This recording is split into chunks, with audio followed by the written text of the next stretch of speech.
Hello friends, hi, welcome back to the my channel. आज के lecture में हम पढ़ने वाले हैं inverse square law of forces. इसके पहले के लेक्चर में हम लोगों ने पढ़ा था कि केंद्रीय बल या सेंटर बल क्या होता है, और उसी कंटिन्यूएशन में हम आज लेकर उपस्थित हुए हैं inverse square law of force.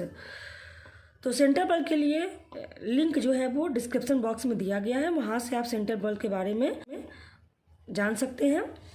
और यहाँ पर हम inverse square law of force के बारे में बात करते हैं कि ये क्या होता है और किस प्रकार से किन्हीं भी दो पार्टिकल्स के बीच में काम करता है। तो बलों के व्युत्क्रम वर्ग का जो नियम है ये क्या है, one of the basic law of classical mechanics है। क्लासिकल मैकेनिक का एक मूलभूत नियम है ये। तो इसका स्टेटमेंट क्या है कि अगर जो inverse square law of force है वो किन्हीं भी दो कणों के बीच में लगता है, ठीक है। मान लेते हैं कि एक पार्टिकल 1 यहाँ पर है, दूसरा पार्टिकल 2 यहाँ से है, दोनों के बीच की दूरी अगर r है तो इन दोनों के बीच में लगने वाला जो फोर्स है वो किसके प्रोपोर्शनल होगा, इन दोनों के बीच की दूरी के वर्ग के इन्वर्सली प्रोपोर्शनल होगा, ठीक है। और ये माइनस सिंबल भी साथ में रहता है, ठीक। ये डिराइव किया हुआ है। अब हम इसको इक्वलिटी में कन्वर्ट करेंगे तो एक कांस्टेंट ऑफ प्रोपोर्शनलिटी आ जाएगा, जहाँ पर के एक नियतांक होगा, F इक्वल टू आ जाएगा -k/r²।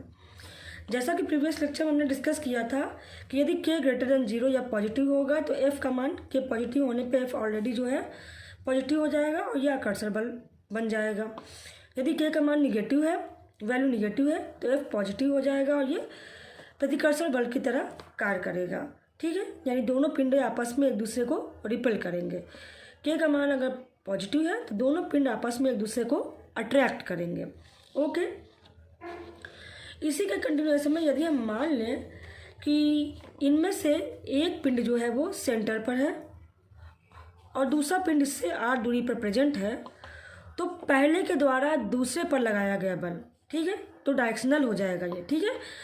तो उस केस में आप जैसे हमने यहाँ पे माना है कि पहले को हमने ओरिजिन पर मान लिया और दूसरा कहीं पर प्रेजेंट है, किसी अन्य पॉइंट पर, मान लिया कि ये बिंदु पर प्रेजेंट है, तो हम पहले से दूसरे की तरफ आगे बढ़ रहे हैं, इसलिए r का डायरेक्शन 1 से 2 की तरफ हो जाएगा, ओके। तो इस केस में हमारा जो फोर्स है वो वेक्टर क्वांटिटी है। हम इसी इक्वेशन को वेक्टर फॉर्म में लिखेंगे इस तरह से कि F equal to -k/r² into r cap, जहाँ पर r कैप क्या डिफाइन करेगा, पहले पिंड से दूसरे पिंड की एकांक सदिश, ठीक है, यानी r वेक्टर की दिशा में यूनिट वेक्टर। तो r वेक्टर को आप जानते हैं, लिख सकते हैं हम r vector r cap equal to r vector upon magnitude of r vector, ठीक है। तो यहाँ से ये आ गया vector form of inverse square law of forces का, ठीक है। इनके कुछ एग्जांपल्स हैं, जैसे जो ब्रह्मांड में न्यूटन के द्वारा दिया हुआ, न्यूटन नामक साइंटिस्ट ने गुरुत्वाकर्षण के बल का नियम दिया था, और कूलम नामक साइंटिस्ट ने इलेक्ट्रोस्टैटिक फोर्स या कूलम का नियम दिया था बलों का, जो कि स्थिर वैद्युतिकी जब हम पढ़ते हैं फील्ड फिजिक्स का तो वहाँ पे काम आता है।